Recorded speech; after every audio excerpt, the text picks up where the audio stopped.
오늘의 정치 키워드 탑3 시간입니다. 2월 3일 정치면을 장식한 뉴스는 무엇이었는지 첫 번째 키워드부터 만나보시죠. 정부가 신종 코로나 바이러스 감염증이 확산되고 있는 중국 전역의 여행 경보를 철수 권고로 상향 조정하겠다고 발표했다가 그로부터 4시간 뒤 철수 권고를 다시 검토하겠다고 말을 바꿔서 비판이 일고 있습니다.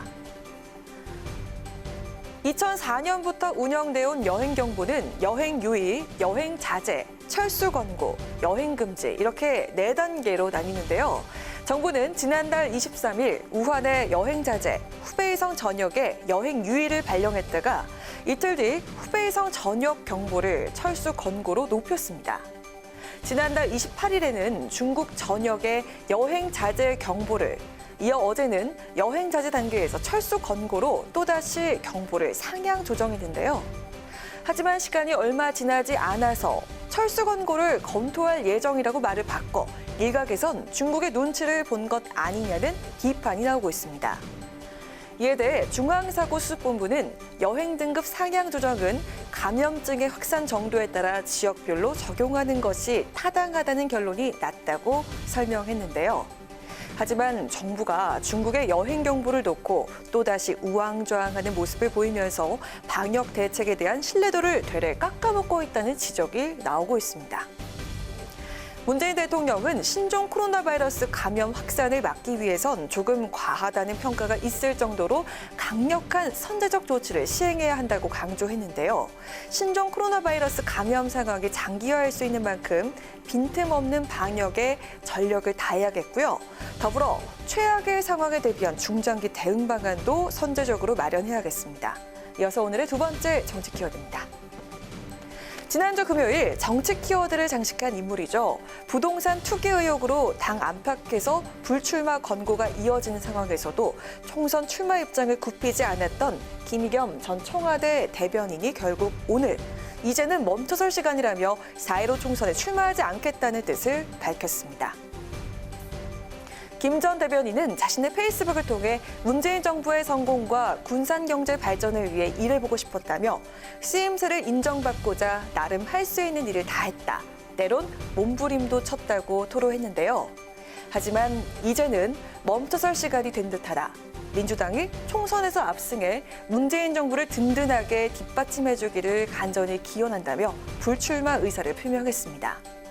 당 공직선거 후보자 검증위원회는 그동안 김 전 대변인의 예비후보 적격 여부를 놓고 3차례나 결정을 보류하며 고심을 거듭했고 오늘 마지막 회의를 열어 김 전 대변인에 대한 적합성 여부를 최종 판단할 예정이었는데요. 검증의 적격 심사를 사실상 통과하기 어렵다는 분위기를 감지한 것일까요? 검증위 회의 시작 약 1시간 전 김 전 대변인은 자신의 SNS를 통해서 자진 사퇴를 밝혔습니다. 민주당 공직선거 후보자 검증위원회는 최종적으로 김의겸 전 대변인에 대해서 부동산 투기나 특혜 대출이 없었다고 결과를 발표했지만 김 전 대변인 총선 출마의 꿈을 접게 됐습니다.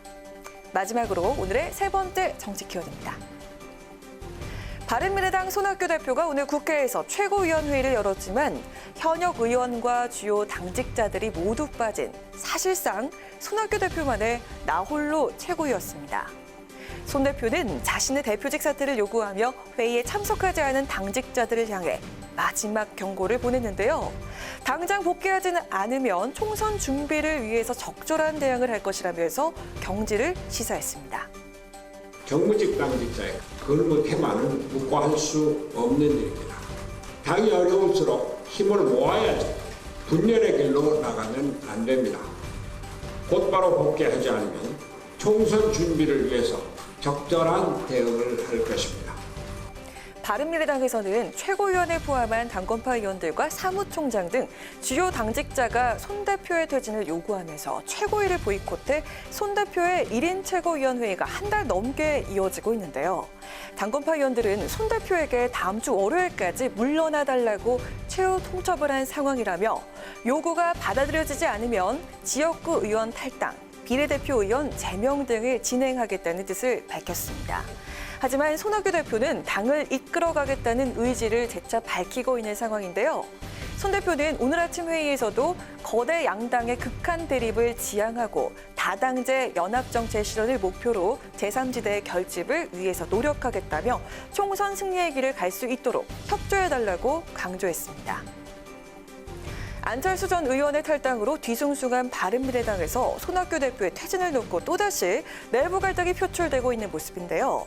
바른미래당의 내용은 과연 언제쯤 끝이 날지, 또 바른미래당이 지금의 위기를 수습하고 21대 총선에서 정당으로서 기능을 제대로 발휘할 수 있을지 지켜보도록 하겠습니다. 이상으로 오늘의 정치 키워드 탑3였습니다.